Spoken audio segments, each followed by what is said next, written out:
Bismillahirrahmanirrahim. Assalamualaikum warahmatullahi wabarakatuh.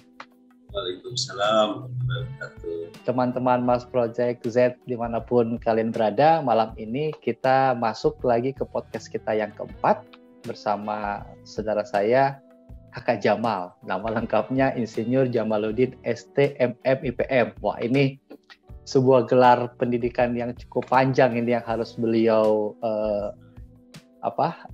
lakoni ya, harus beliau jalani sampai dengan saat ini. Jadi tema podcast kita malam ini sangat menarik teman-teman, khususnya buat kalian adik-adik mahasiswa. Kita juga berdua pernah jadi mahasiswa dan kita salah satunya dari kita atau dua-dua dari kita sebenarnya memasuki profesi ini. Jadi kita akan bahas malam ini dengan tema 9 profesi lulusan anak teknik. 9. Kenapa harus 9 dan kenapa hanya 9? Nah, ini berdasarkan pengalaman dari Kakak Jamal, beliau akan jelaskan kepada kita. Silakan. Saya persilakan Kakak Jamal. Menarik Terima kasih Kak Luar. Assalamualaikum warahmatullahi wabarakatuh. Selamat malam.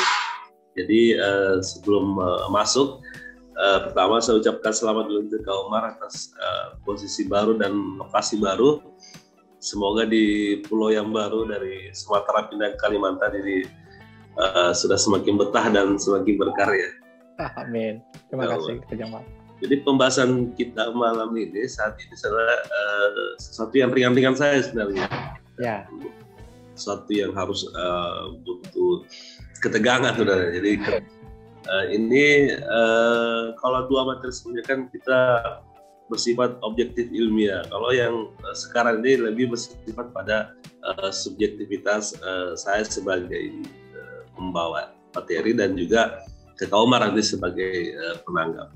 Jadi ini 9 profesi yang paling lazim, paling banyak dilakoni oleh anak teknik. 9 profesi lulusan anak teknik. Wah, mantap kan. 9 profesi lulusan anak teknik. Ini berdasarkan pengamatan dan penglihatan kami selama 20 tahun. Jadi apa yang kami jalani, apa yang kami lihat, itulah yang kita akan diskusikan dan kita akan keluarkan 9 profesi lulusan anak teknik. Yang pertama itu yang paling sering adalah ASN atau PNS itu istilah aparatur sipil negara. Kalau disebut dengan PNS. Ternyata ini masih profesi yang paling diminati, yang paling digandrungi oleh sebagai masalah anak teknik. ASN ini pun tersebar ya, mulai dari instansi Kementerian Pusat, instansi provinsi, dan juga bisa di pemerintah kabupaten. Itu tersebar lagi mulai dari ada di Dinas Pekerjaan Umum, Dinas Perhubungan, Dinas Pendidikan, Dinas Energi dan SDM, Dinas Kesehatan, Pertambangan, Informatika dan macam-macam lainnya. Ini termasuk juga mungkin dengan nanti ada teknik yang berjodoh, bisa jadi camat, bisa jadi kepala desa, itu juga mungkin masuk juga dalam lingkup ASN. Yang paling sering ternyata yang pertama. Nah, yang kedua, ini kontraktor ya. Jadi kontraktor itu secara definisi umum adalah pihak yang akan mewujudkan suatu bentuk perencanaan, suatu bentuk angan-angan dan khayalan untuk menjadi sebuah bentuk nyata. Itu definisi umum sebuah kontraktor. Gimana dia dari bentuk gambar, drawing, perencanaan, market, itu bisa dijadikan hasilnya nyata dalam kontraktor. Nah, jadi kontraktor itu macam-macam sekarang. Ada yang bergerak di bidang pekerjaan umum, kelistrikan, pertambangan, pengadaan alat tulis, energi, pembuatan kapal seperti Umar ini dan bidang lainnya. Jadi ternyata yang di posisi kontraktor ini menjadi salah satu profesi yang juga sangat disukai oleh akademiknya. Nah, yang ketiga konsultan.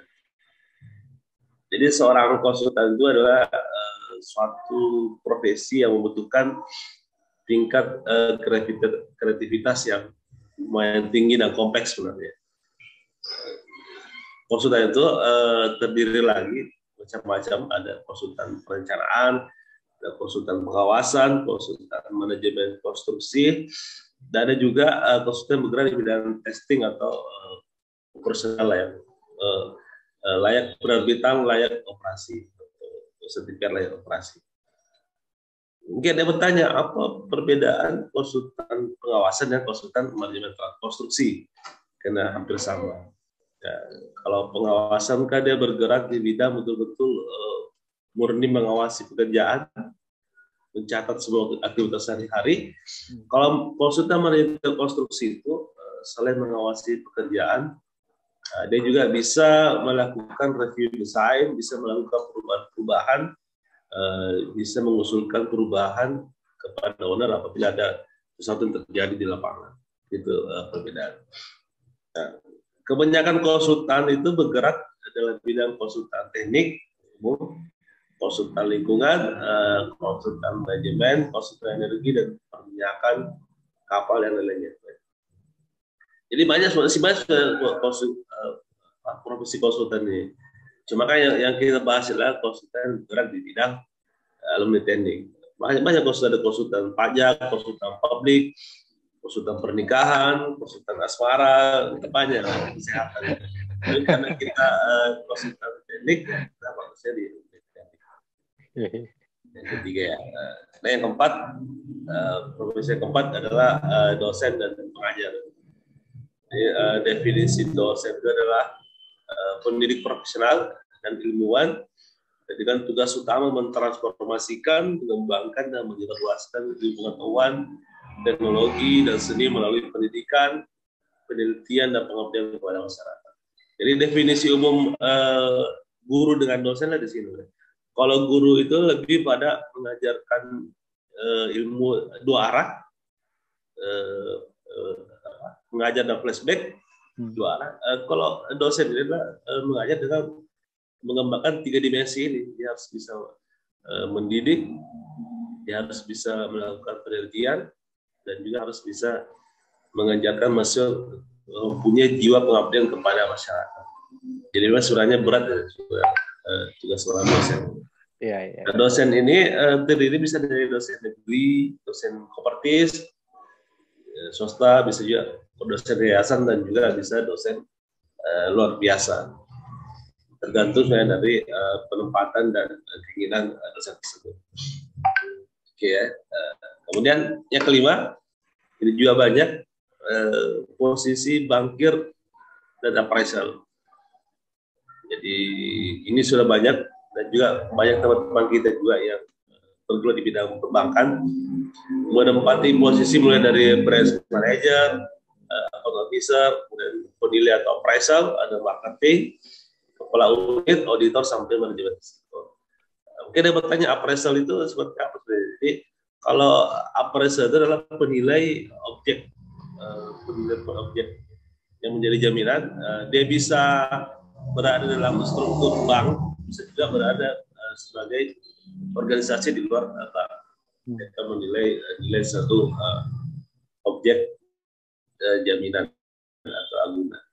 Teman-teman kita yang anak teknik banyak ini. Mungkin sebagai contoh, yang branch manager BRI Cepu, karena ngoblihin, yang bergerak, yang ada Kak Yadin itu sebagai group head analisis risiko Kandul Manado, Kakak Ago di BRI Sungguh Minasa, dan juga masih banyak sebenarnya yang mungkin sampai jam 2 malam kalau harus saya sebutkan semua.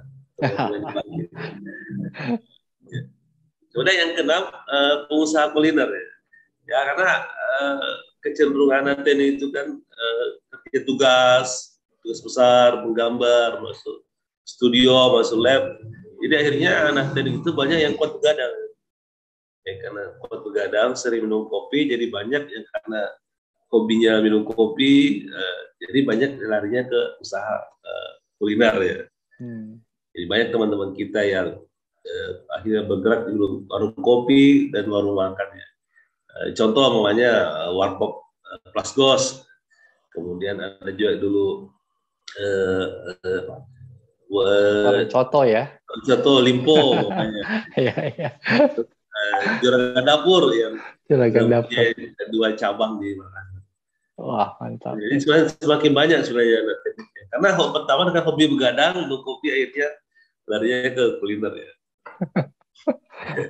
Iya, iya. Dan ini banyak sebenarnya, jadi tersebar ya. Sebenarnya ke Kendari ada, ke Palu Oh, ada. Jadi betul-betul tersebar lah ada teknik yang bergerak di kuliner. Nah, yang ketujuh, anggota dewan. Jadi mulai dari anggota dewan DPR RI pusat, kemudian provinsi, kabupaten, dan hampir tersebar semua parpol pemilu. Kalau yang duduk alhamdulillah, yang belum kepilih mungkin masih menunggu antrian.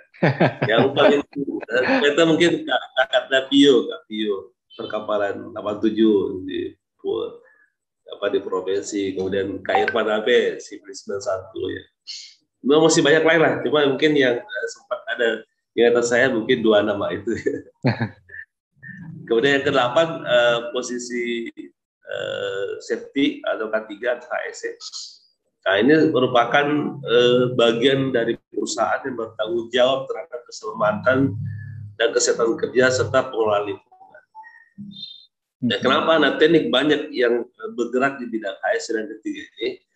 Karena pekerja HSE ini kan sudah membutuhkan tingkat akurasi yang tinggi dan punya tanggung jawab yang tinggi. Dan itu banyak didapatkan oleh anak teknik. Ya, kenapa anak teknik kalau menjadi K3 itu betul-betul expert? Ya, karena itu anak teknik itu lebih teliti dan bertanggung jawab. Jadi kalau dia berarti di dunia K3 itu dia menjadi seorang K3 atau ahli apa? Dia menjadi officerman, safety man itu betul-betul yang tangguh ya. tangguh. Nah, yang terakhir ini sebenarnya banyak, tapi kita mengambil 9 saja. Posisi pemimpin daerah, gubernur, bupati, dan wakil. Jadi contoh nyata sebenarnya, makanya PLT gubernur sekarang, kemudian gubernur Jabar, wali kota Makassar, bupati baru, bupati Raya Utara, dan masih banyak. Ini sebenarnya adalah alumni TEDx yang karena kehebatan beliau ini bisa menduduki posisi-posisi kepala daerah. Ya, Kak Jamal, ini kalau saya catat yang murni anak teknik, outputnya profesinya juga teknik. Ini kalau saya catat cuma 3 ini. Ya, jadi dari 9 ini kata Umar, kalau Umar menyaring lagi menjadi 3 ya. Ya, yang benar-benar anak teknik. Terus dia selesai, terus dia berkarya, berprofesi sebagai keteknikan juga ya, seperti kontraktor, konsultan, dosen, mungkin itu yang murni ya, karena konsultan kan orang harus belajar teknisnya dulu, dia konsultan apa tadi kan, kecuali tadi konsultan jodoh mungkin tidak perlu itu, cuma banyak gaul juga dapat sudah.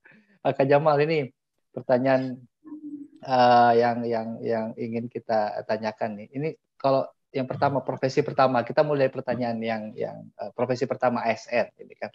ASN itu akan banyak persyaratannya. Dia harus IPK 3,5 misalnya begitu kan. Mungkin dia harus ada juga yang mensyaratkan harus sehat fisik dan jasmani gitu, harus ada surat keterangan kesehatan dokter dan seterusnya. Sekarang lagi di masa COVID ini harus menyertakan vaksin, surat vaksin gitu kan. Ini mungkin salah satu ya, meskipun di profesi yang lainnya juga mensyaratkan, tapi ya persyaratan pertama tadi yang ASN itu membutuhkan seperti itu. Nah, menurut Kakak Jamal, bagaimana ini adik-adik mahasiswa kita untuk masuk ke profesi ASN gitu? Terima kasih. Jadi profesi ASN ini kan sebenarnya punya persyaratan tersendiri ya. Jadi mungkin di Kementerian Pusat itu beda persyaratan, biasanya lebih kompleks. Terus penempatan di provinsi ada, dan penempatan juga di tingkat kabupaten ada. Jadi sebenarnya karena ini semua persyaratan itu adalah sifatnya normatif, semua APD ada sifatnya standar itu sebenarnya. Jadi kalau memang ada cita-cita untuk menjadi seorang ASN, ya istilahnya ya Anda perbaikilah dari dalam proses perkuliahan. Jadi karena pokoknya standar kuliah 2,75 pokoknya. Iya. 2,75 ya. Kemudian standar umum pokoknya 30. Iya. Jadi sebenarnya persyaratannya sudah normatif, sudah berlaku umum. Jadi kalau umpamanya pun adik-adik terjun di bidang itu, ya silakan perkuat diri Anda sejak dari setengah perkuliahan. Karena itu kan proses penerimaannya seperti melewati lubang jarum ya. Banyak persaingan yang keras. Apalagi ada batasan umur ya, Kak Ada Jamal ya. Batasan 30 umur ya. tahun untuk 35 tahun untuk S1 namanya. S1 ya, itu persyaratan baku yang untuk masuk ke profesi sebagai ASN, kira-kira begitu ya, Kak Jamal ya. Betul. Ya, oke. Masuk ke pertanyaan kedua ya, kontraktor. Kontraktor ini kan kadang profesi yang dimana sekarang ada, nanti besok tidak ada gitu kan. Bisa jadi proyeknya sekarang ada, dia menjadi kontraktor, besok tidak ada, atau besok berganti sebagai kontraktor apa gitu. Nah ini bagaimana cara ya, atau teman-teman yang ingin masuk ke profesi sebagai kontraktor ini, Kak Jamal? Gitu. Jadi kontraktor itu kan namanya juga kontraktor, dia harus berkontrak ya. Ya, harus berkontrak baru mulai ke gitu. Untuk mendapatkan kontrak itu kan dia harus mengikuti proses seleksi ya. Iya. Benar lah, betul. Jadi sekarang kan proses seleksi kan sudah mulai terbuka juga dan sudah betul-betul bahasanya sudah betul-betul bagus lah namanya. Jadi kalau betul-betul yang mau berkuliah di bidang kontraktor, dan kontraktor itu bergerak di perusahaan pekerjaan-pekerjaan yang pemerintah, ya jadi mau tidak mau ya harus mengikuti semua prosedur yang ditetapkan. Jadi kalau betul-betul ingin bergerak di dunia kontraktor, yang pertama dia harus menyiapkan tenaga ahli yang kompatibel ya, harus punya tenaga ahli, kemudian dia harus punya peralatan yang memadai, peralatan yang harus siap digunakan, dan yang ketiga dia harus punya dana yang ditahan, dia harus punya saving ya, untuk melaksanakan suatu. Karena kontraktor yang mengandalkan uang muka, nah itu adalah satu ciri kontraktor yang kurang sehat sebenarnya. Jadi sebenarnya kontraktor yang sehat itu harus punya tiga tadi, ya, tenaga yang mumpuni, terus punya peralatan yang kuat, dan juga punya modal. Untuk mentaktisi, karena mungkin tidak setiap saat, setiap tahun bisa menang tender umpamanya kan, karena bagaimana kan rezeki beda-beda. Jadi kalau menurut saya jangan cuma terpaku pada proyek pemerintah. Jadi kalau bisa masuk juga di proyek-proyek swasta. Ya. Banyak kan ya, instansi, perusahaan asing, mungkin juga perusahaan Kak Umar yang butuh kontraktor. Ya. Jadi seperti itu. Jangan terlalu terpaku pada proyek-proyek pemerintah, tapi bisa juga lirik proyek-proyek yang swasta lah, juga bisa dari asing. Itu seperti itu kalau Pak. Jadi memang harus untuk masuk ke profesi sebagai kontraktor tadi ya harus tenaga kerjanya harus mumpuni, harus profesional gitu ya, sesuai dengan bidangnya masing-masing, harus kuat modal, dan juga tentunya punya peralatan yang mumpuni ya, jangan pinjam-pinjam peralatannya nanti. Walaupun setelahnya dibenarkan meminjam, cuma ya masa semua peralatan dipinjamkan? Iya, kontraktor. Tapi tadi menarik ini kontraktor ini Kak Jamal. Tadi kan ya Kak Jamal jelaskan kalau orang itu memiliki perusahaan sebagai kontraktor. Nah kalau misalnya kita baru masuk ini, kita masuk ke perusahaannya orang yang bergerak di bidang kontraktor, begitu kan? Nah itu apa yang harus kita siapkan? Sebagai jadi karyawan gitu ya seperti itu. Tentu kan supaya tidak beranjak dulu dari menjadi karyawan, mungkin sudah tahu, sudah punya tenaga ahli, sudah punya modal, akhirnya bikin sebuah perusahaan kontraktor seperti itu kayaknya. Oke, jadi kontraktor itu kan sebenarnya mengerjakan sebuah proyek ya. Proyek itu kan sebenarnya sesuatu yang unik. Uniknya itu apa? Uniknya karena dia mempunyai batas waktu. dia mempunyai satu batas waktu dan mempunyai satu batas mutu. Uniknya di situ sebenarnya. Dengan waktu umpamanya 9 bulan, harus menghasilkan satu benda yang punya kualitas yang sudah ditetapkan sebelumnya. Jadi uniknya di situ.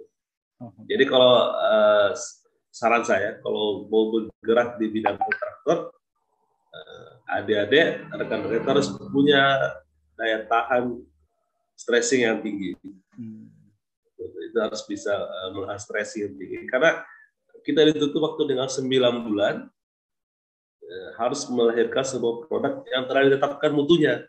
Iya. Itulah bentuk stressingnya. Betul. Kayak kalau kontraktor itu kelihatannya suka marah-marah, suka kuru-kuruan, ya karena memang tingkat stresnya tinggi kalau ada di stresnya tinggi.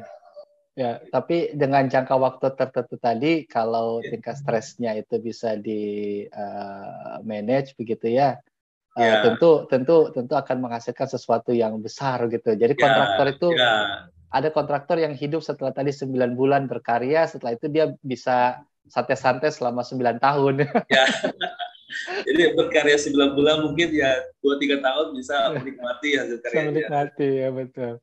Oke, lanjut yang profesi yang ketiga nih Kak Jamal, konsultan ya. Nah, ini konsultan ini menarik sekali nih konsultan nih. Jadi orang berkonsultasi, datang. Jadi memang dibutuhkan apa sih menjadi seorang konsultan itu ya? Apa dia cukup punya knowledge yang tinggi atau ya dia bisa berkreativitas yang tinggi? Tadi kan Kak Jamal menyampaikan seorang konsultan itu membutuhkan tingkat kreativitas yang tinggi. Jadi ini membutuhkan jiwa-jiwa apa? Generasi-generasi yang penuh dengan kreativitas gitu, kira-kira begitu.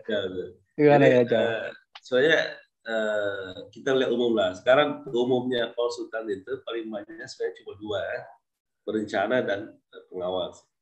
Kayak yang butuh kreativitas tinggi lah. Jadi untuk perencana ini, ya gimana dia bisa menghasilkan drawing lah ya.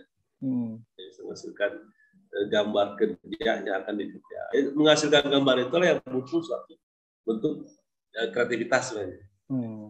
Jadi makanya harus kemudian bagaimana bisa menghitung biaya, menentukan biaya akan menentukan dari gambar yang itulah butuh kreativitas. Kemudian untuk konsultan pengawas, bentuk kreativitas di sini bagaimana dia bisa mengetahui apa yang disembunyikan oleh kontraktor. Jadi kreativitas konsultan pengawas itu bisa mengetahui apa yang berusaha dilangkahi, metode apa yang berusaha dilangkahi, spesifikasi apa yang berusaha diubah oleh kontraktor. Itu yang untuk kreativitas yang harus dipunyai oleh seorang pengawas. Ya. Jadi memang kreativitasnya harus sesuai ya. Jadi kalau tapi bukan istilah kalau kita di Sulawesi itu kalasi ya.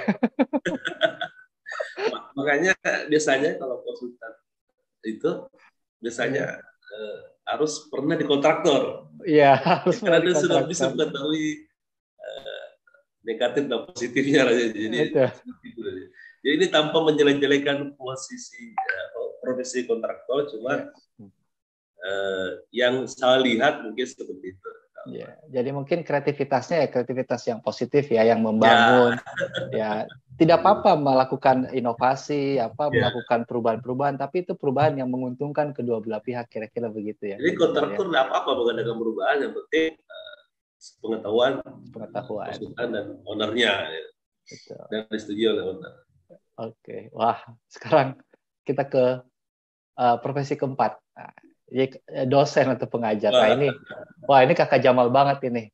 Kakak Jamal sekali nih, dosen pengajar. Ini kan dosen itu kan tadi Kakak Jamal memadukan 3 ya. Jadi dia sebagai sebagai tugasnya untuk mendidik ya, mengembangkan profesionalismenya, menginformasikan, mengembangkan dan menyebarluaskan ilmu pengetahuan.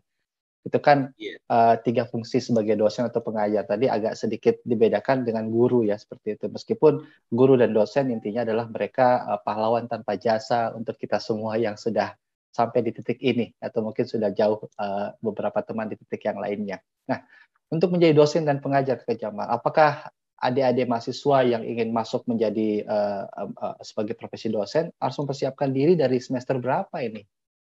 Dari awal-awal pada saat dia masuk orientasi dia sudah pokoknya saya mau jadi dosen ini.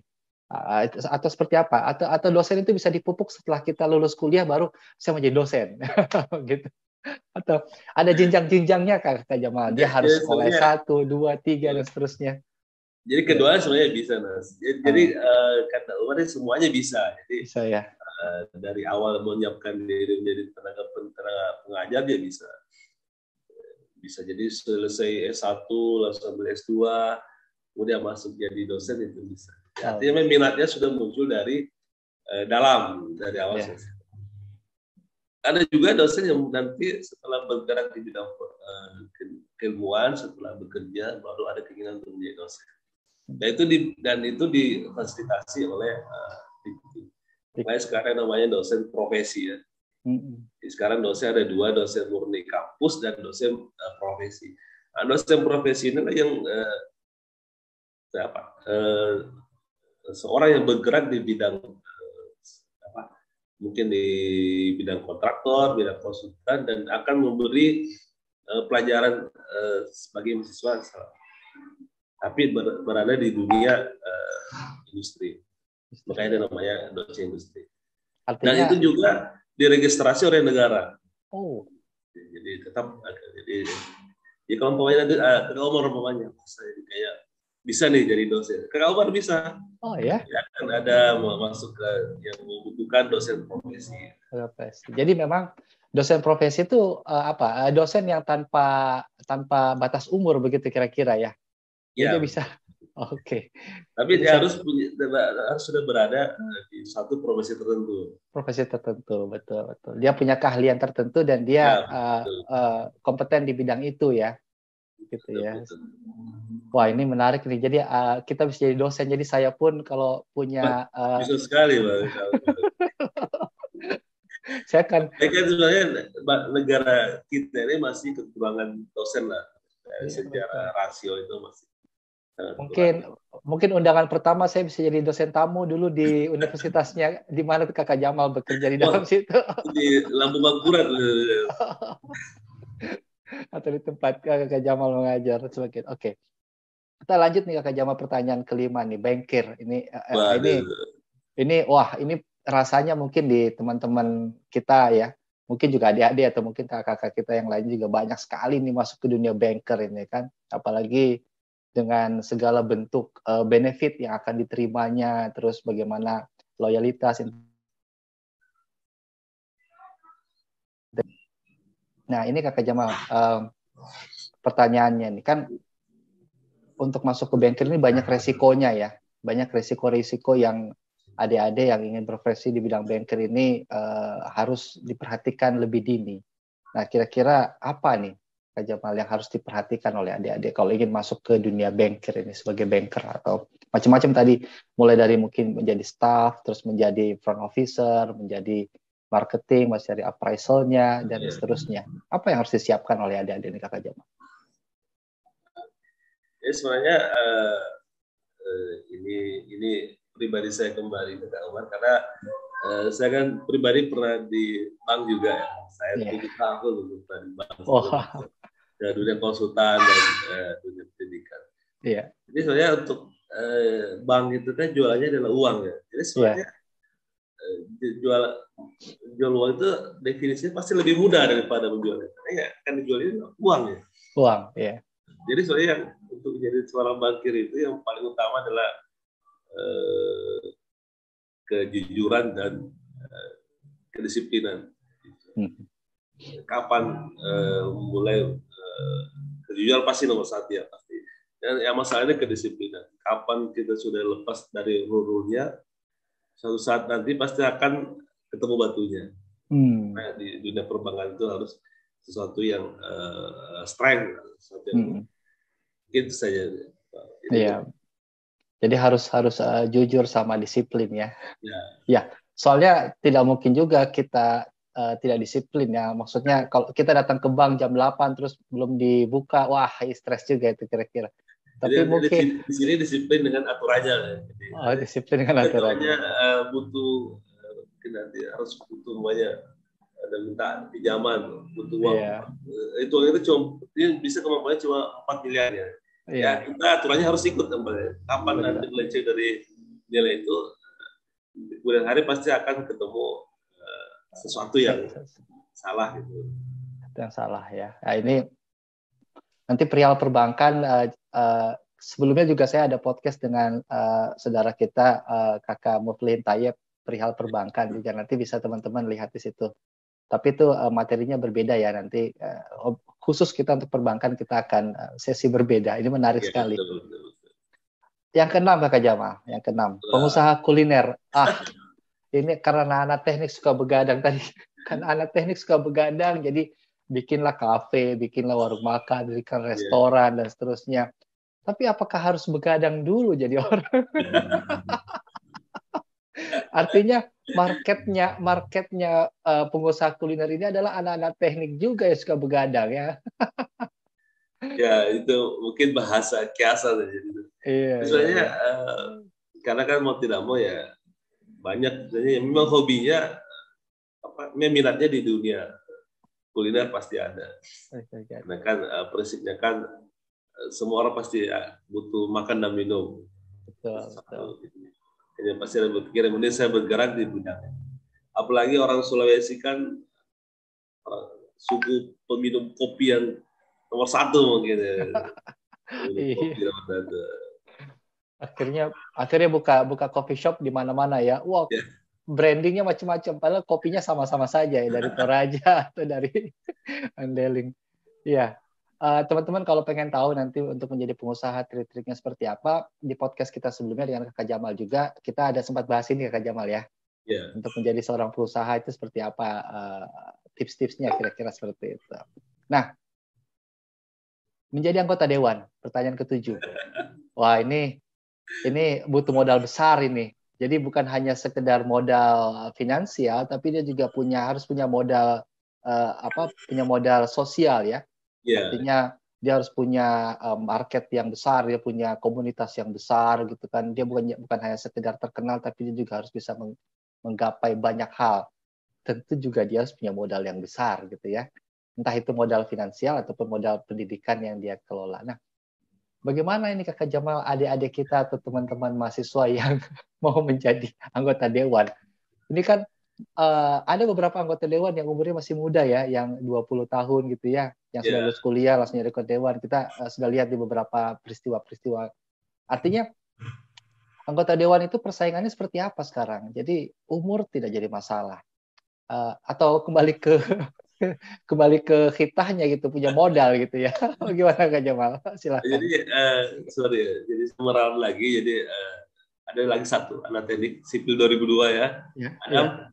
Jadi sekarang di provinsi ini sudah ada 3 Adam sipil 2002, Irfan Abe sipil 91, Kapio 87.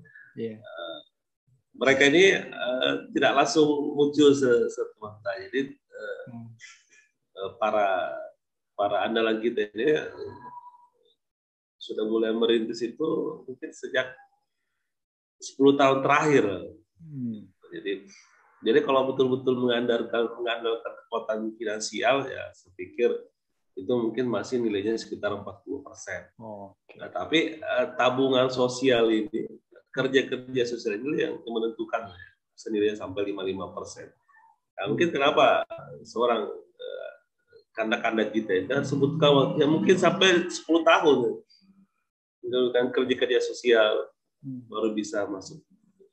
Jadi kalau betul-betul mengandalkan kekuatan finansial, saya pikir itu nilainya cuma sekitar 40%. Tidak bisa menjadi suatu kemutlakan. Ya. Betul. Tapi kerja sosial ini harus terbangun, itulah yang mungkin sangat menentukan. Ya betul. Karena kalau modal tadi ada juga partai yang bisa mensupport sebenarnya ya. Jadi saya mungkin pernah mengalaminya kemarin waktu 2019 kan sudah. Ini sebetulnya kondisi. Ada juga beberapa teman-teman kita di sana ya yang mencoba bertarung sebagai anggota dewan tapi kurang beruntung ya. rezekinya adalah bukan menjadi anggota dewan, rezekinya seperti itu. Dicoba lagi teman-teman yang kemarin sempat kurang berhasil, silakan dicoba lagi ya. Nah, yang ke-8 Kak Jamal, HSE ya atau Ya, K3 ya, keselamatan dan kesehatan kerja ya. Nah, ini kan sesuatu yang sangat vital sebenarnya. Jadi semua industri itu wajib menerapkan K3 ya. Apalagi sekarang ada istilah ditambahkan lagi K3LH ya. Jadi bukan hanya sekedar kesehatan kerja tapi juga lingkungan hidup karena menyangkut banyak hal. Nah, tadi berbicara tentang K3. Seperti apa nih tipsnya lagi?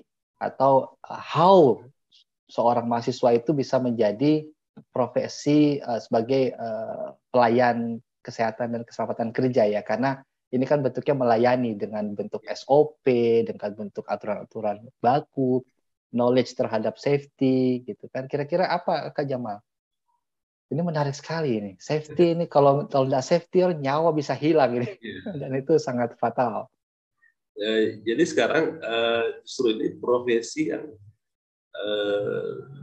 setiap tender, setiap peristiwa pasti ada.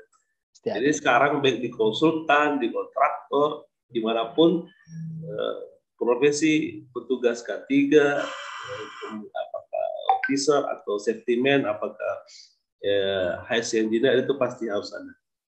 Jadi sebenarnya ini posisi yang sangat bagus sekarang. Ya, jadi saran saya untuk adik lepas dari S1 silakan langsung ikuti pelatihan AK3 umum. Entah itu dilaksanakan oleh Kementerian PU, dilaksanakan oleh BNSP, dilaksanakan oleh LPJK, itu adalah modal pertama. Nah, terus yang kedua sebenarnya safety itu adalah modalnya adalah yang paling utama safety itu adalah kepedulian. Peduli melihat sesuatu yang salah, dan peduli melihat sesuatu yang perlu diluruskan. Seperti tadi. Jadi kalau ada seorang safety man, ada orang ASN yang tidak punya kepedulian, itu perlu sekali dipertanyakan. Karena modal utama ASN itu adalah kepedulian. Kepedulian ya. Kepedulian akan keselamatan orang lain. Ya, tentu juga dia harus peduli dengan keselamatan dirinya sendiri. Betul. Jadi kalau dia sudah peduli dengan keselamatan dirinya sendiri, dia bisa ke orang lain juga. Ini menjadi seorang safety tadi kan, jadi memang harus ada sertifikasi ya, tidak bisa serta-merta masuk menjadi seorang safety K3 gitu, maksud saya terkait dengan profesinya, tidak bisa serta-merta saya ingin melamar menjadi seorang petugas atau officer atau staff atau tadi safety man begitu ya, harus ada sertifikasinya memang di dalam situ ya Kak Jamal ya. Betul. Baik. Nah, itu wajib. Itu wajib ya, itu wajib. Nah, yang terakhir yang menarik juga nih menjadi gubernur, bupati dan wakilnya. Wow. Kita punya alumni juga ada yang menjadi PLT sekarang ya, gubernur Sulawesi Selatan. Nah, kita patut bangga akan hal itu. Nah, menjadi gubernur ini sama tadi ya, sebagai anggota dewan mungkin ya harus punya banyak hal. Seperti apa Kakak Jamal melihat ini? Seperti apa profesi gubernur ini? Cuma 5 tahun, paling banter 2 kali kalau gubernur ya. Kalau wakilnya mungkin masih bisa 4 kali total menjadi gubernur kalau lanjut lagi. Gimana? Nah, ini sebenarnya intinya saya semua menjawabnya sebenarnya no comment sebenarnya. Karena ini gubernur itu pertama rezeki dari Allah ya. Rezeki. Banyak orang yang mau jadi gubernur sampai 4 kali mencalonkan, tapi rezeki belum diberi pasti tidak. Ada juga yang mungkin awalnya tidak berniat, tidak terlalu berkeinginan, tapi karena rezeki akhirnya diberi. Jadi pasti harus kerja sosial ya. Tentang finansial. Betul. Saya belum berani berkomen banyak karena itu menurut saya sangat wah. Sangat wah ya. Dan tentunya harus berintegritas tinggi karena di sini godaannya banyak sekali Kak Jamal ya, banyak sekali. Nanti insya Allah di podcast Mars Project Z berikutnya kita akan coba tampilkan PLT gubernur kita untuk bercerita ya. Bisa ya. Nanti bisa dibantu oleh Kakak Jamal juga untuk menyambungkan silaturahim ini. Kita pengen tahu sebenarnya menjadi gubernur itu seperti apa rasanya. Anak teknik jadi gubernur. Wah, ini menarik. Oke, maaf, ini ada satu pertanyaan lagi sebenarnya Kak Jamal. Ini rasanya sebagai penutup pertanyaan podcast kita hari ini. Tadi ada 9 profesi anak teknik ya. Kalau menurut Kak Jamal, kalau misalnya ada anak teknik yang berpindah-pindah, misalnya dia jadi profesi pertama profesi konsultan, lalu dia bermutasi atau dia berafiliasi dengan teman-teman yang lain, terus membentuk usaha baru atau masuk sebagai karyawan baru di tempat yang lain, itu seperti apa menurut Kak Jamal menanggapi peristiwa yang terjadi kebanyakan ya, orang berpindah-pindah profesi, mencari profesi yang cocok buat dirinya dan mungkin buat teman-temannya, seperti apa? Jadi yang pertama saya mau komentari dulu sebagai konten seorang Islam ya. Jadi Nabi kita kan memberi wasiat kan bertua. Kalau sudah mencoba 3 kali dan hasilnya tidak memungkinkan, mungkin harus mencoba profesi yang lain kan, seperti itu. Kalau dan juga yang kedua kan karena kita profesi yang tidak menentu, karena kan umpamanya kita di kontraktor jalan. Sampai tahun depan tidak ada jalan yang mau dibangun kan? Ya, gimana ya masa kita akan bekerja? Jadi harus mencari sesuatu yang akhirnya yang ada. Yang ada. Jadi sebenarnya bukan beda kalau prinsip tutur loncat itu ini bukan tutur loncat, tapi melihat peluang yang ada ya. Mungkin kita di selama ini bergerak di bidang jalan. Tahun keempat tidak ada pekerjaan jalan. Masa kita harus tinggal. Jadi kita harus berusaha mencari apa yang bisa. Jadi ini saya melihat pribadi saya pernah di perbankan, pernah di kontraktor, pernah di konsultan, sekarang juga jadi pengajar ya seperti itulah. Mungkin di perbankan saya tidak cocok, harus pindah ke kontraktor. Kontraktor mungkin tidak cocok, karena di konsultan. Betul. Atau ada kemungkinan kembali lagi ya, tadi kontraktor sudah 3 kali mencoba pindah menjadi konsultan, ternyata balik lagi ke kontraktor begitu ya. Sekali lagi. Ya. Baik. Oke, Kak Jamal sebagai penutup ini untuk podcast kita yang keempat pada kesempatan hari ini. Dari 9 profesi tadi Kak Jamal, top 3 untuk adik-adik nih, Kak Jamal bisa memilih.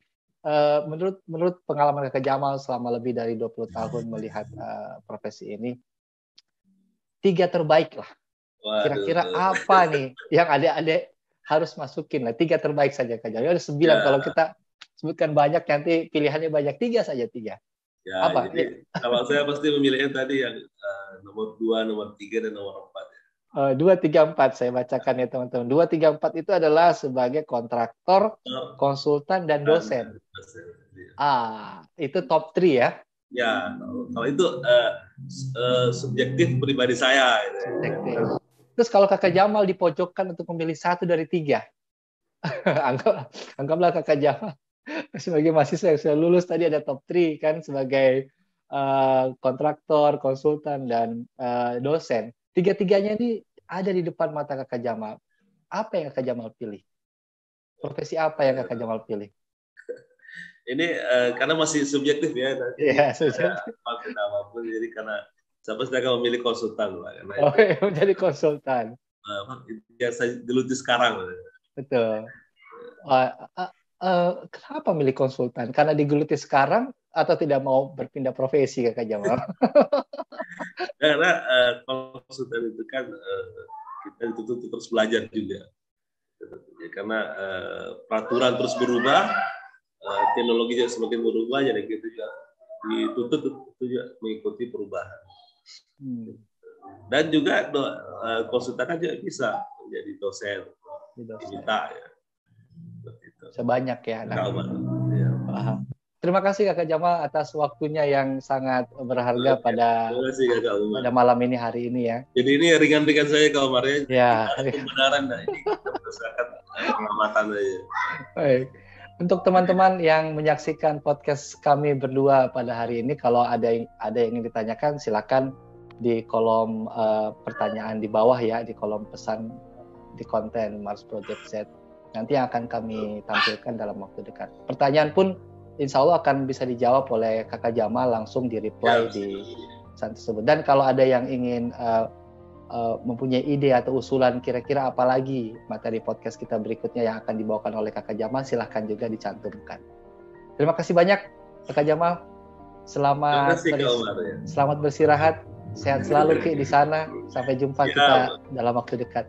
Teman-teman, terima kasih banyak di Mars Project Z podcast yang keempat, series keempat malam ini telah selesai, dan sampai jumpa di podcast kita yang kelima dan seterusnya. Terima kasih ya Kak Jamal ya. Assalamualaikum. Assalamualaikum warahmatullahi wabarakatuh.